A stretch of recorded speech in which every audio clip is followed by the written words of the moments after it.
토트넘의 수비진들은 그야말로 죽어나가는 경기였다. 손흥민이 없으니 맨시티는 수비 라인을 더욱 올리기 시작했고 토트넘의 페널티 박스 안에는 토트넘 선수보다 맨시티 선수가 더 많았다. 90분 내내 박스 안에서 상대의 슈팅 공세를 얻어맞기만 하자 결국 페드로 포로는 실성하여 경기 도중 웃기 시작했다. 최근 맨시티전에서 페드로 포로가 보여준 반응이 영국 현지를 뜨겁게 달구고 있습니다. 1월 27일 새벽 맨시티는 토트넘과 경기를 치루었고 토트넘은 자신들의 홈에서 1대0으로 패배하며 결국 팝컵에서 탈락하고 말았습니다. 사실 맨시티 킬러 손흥민이 국가대표로 빠져있는 상황이었기에 모두가 토트넘의 고전을 예상했으나 그래도 맨시티는 최근 6년간 토트넘의 홈에서 승리한 적이 없었고 심지어 단 한 골도 넣고 있지 못하는 토트넘 원정 징크스가 있었는데요. 그렇기에 토트넘 팬들은 맨시티를 상대로 하는 토트넘의 막강한 홈 성적에 기대었으나 결국 이번 경기에서 그 좋은 기록이 깨지고야 말았습니다. 사실 1대0이라는 스코어는 얼핏 보면 맨시티가 굉장히 가까스러운 승리를 따낸 것으로 보일 수도 있고 실제로 후반 막바지 아케가 결승골을 넣기 전까지 맨시티는 계속해서 수많은 찬스들을 날려버렸는데요. 골 과정에서 비카리오와 몸싸움을 벌이던 디아스의 차징 장면도 두고두고 판정 논란이 되고 있는 상황이고 펩 과르디올라도 마침내 토트넘을 상대로 한 참담한 기록을 끊어내자 그 어떤 때보다 기뻐하는 듯이 보였습니다.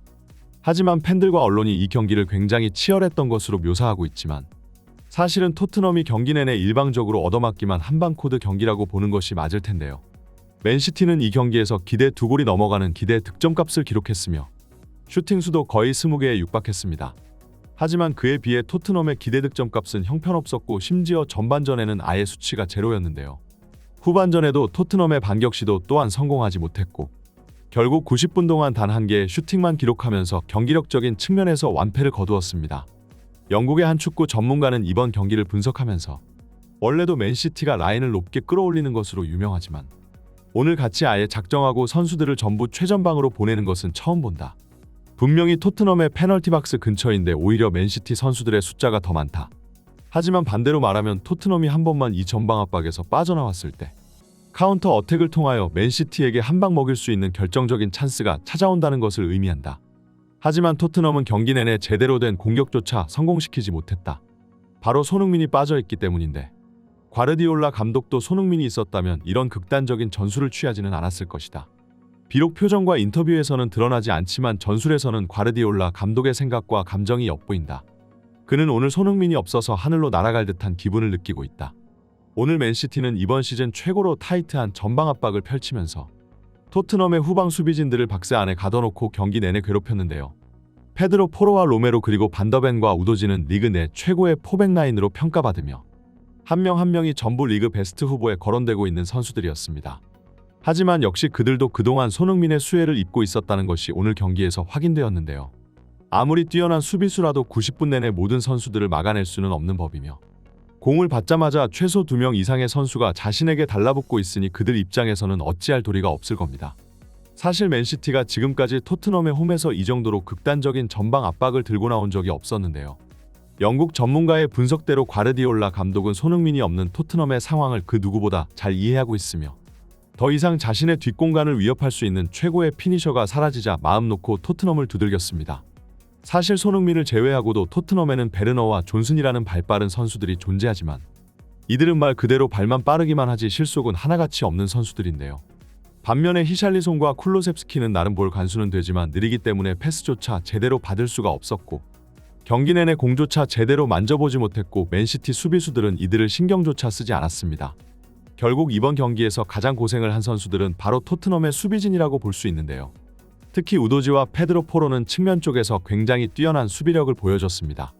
우도지는 맨시티 최고의 재능으로 평가받는 포든을 모든 상황에서 막아냈으며 포로는 맨시티가 후반전 아예 조커로 준비해온 전술적 카드인 도쿠를 그야말로 꽁꽁 묶어버렸는데요.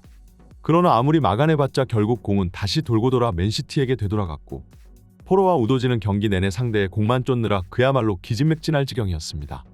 영국의 축구 전문가는 이어서 오늘 포로와 우도지는 체력이 남아나지를 않겠다. 실성할 지경이다. 아무리 공을 뺏어내고 걷어내도 다시 토트넘의 진영 쪽으로 되돌아온다. 맨시티는 오늘 완전히 나를 잡은 듯이 보였다. 만약 여기서 맨시티의 우측 풀백과 중앙 수비수 사이에 손흥민 한 명만 위치해 있었어도 맨시티는 손흥민의 라인 브레이킹이 무서워 뒤로 물러날 수밖에 없었을 것이다.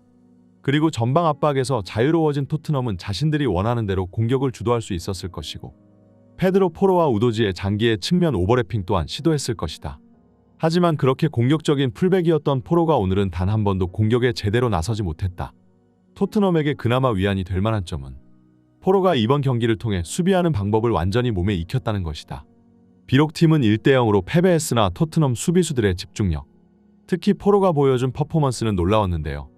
맨시티의 제레미 도쿠는 유럽 최고의 드리블러로 리그 탑 풀백인 아놀드조차 도쿠의 드리블에 탈탈 털려버렸으나 맨시티는 이 경기에서 의도적으로 도쿠 쪽을 향해 공격 기회를 몰아줬으나 도쿠는 포로에게 가로막혀 제대로 된 찬스를 창출해내지 못했습니다. 얼마나 여유로웠는지 포로는 도쿠를 눈앞에 두고 수비하는 도중에 웃어 보이기까지 했는데요. 이번 맨시티전은 토트넘에게 많은 과제를 안겨준 경기였습니다. 토트넘이 최근 스쿼드 보강을 소홀히 하지 않으면서 추가 영입까지 성사시켰고 이제 주전 선수들도 부상해서 복귀해가고 있지만 모든 정예 멤버가 갖춰져도 결국 손흥민이 없으면 반쪽짜리 팀이라고 볼 수 있는데요. 특히나 토트넘 팬들이 그토록 기다려왔던 제임스 매디슨도 이 경기에서 후반전 교체 출전으로 경기장을 밟았으나 리그 초반 보여줬던 경기력은 온데간데 없고 아예 존재감이 없어 경기에 나왔는지 조차 모를 정도였습니다. 펩 과르디올라 감독조차 경기 후 인터뷰로 손흥민이 경기장에 없었기 때문에 원하는 대로 경기를 주도할 수 있었다라고 말했으니 토트넘 팬들은 현재 목이 빠져라 손흥민의 복귀일만 기다리고 있는데요. 하지만 이들의 바람과는 다르게 손흥민을 다시 보려면 한참을 더 기다려야 할 것 같습니다. 최근 한국이 말레이시아와 졸전 끝에 3대3으로 경기를 비겼고 아시아 최약체 팀을 상대로 한 수치스러운 경기력의 클린스만은 엄청난 비난에 직면해 있는데요. 이 경기로 인해 조별리그 1위로 올라갈 기회마저 놓치게 되며 2위로 진출하게 되었으나 오히려 2위로 올라간 덕분에 16강에서 일본이 아닌 사우디아라비아를 만나게 되었습니다. 하지만 한국 팬들은 최근의 경기력을 보았을 때 이제 상대를 무시할 처지가 되지 못한다며 일갈하는 중인데요. 한국 대표팀은 조별리그에서 보여준 최악의 성적으로 돌파구를 찾고 있으며 특히나 대회 도중임에도 선발 라인업의 교체가 이루어질 가능성이 높습니다. 이기재와 박용우도 많은 비난에 직면해 있는 선수들이지만 가장 먼저 바뀔 1순위 선수가 있다면 그것은 바로 최전방의 조규성이 될 텐데요. 현재 황희찬 선수가 부상해서 복귀하면서 저번 말레이시아전에서는 벤치에 앉았고 다음 16강전에서는 아마도 선발 라인업에 이름을 올릴 것이 확실시 되고 있습니다. 팬들은 이강인과 손흥민 그리고 황희찬의 쓰리톱을 기대하고 있고 확실히 황소 같은 돌파를 보여주는 황희찬이 돌아온다면 대한민국 대표팀은 예전보다 더 좋은 경기력을 보여줄 수 있을 텐데요. 하지만 한국 대표팀이 토너먼트에서 더 높이 올라갈수록 그만큼 손흥민의 소속팀은 토트넘은 힘겨운 나날이 계속될 것만 같네요. 하지만 토트넘도 트로피를 들기 위해서는 선수 한 명에게만 의지하는 성향을 버려야 할 것입니다. 오늘 소식은 여기까지입니다.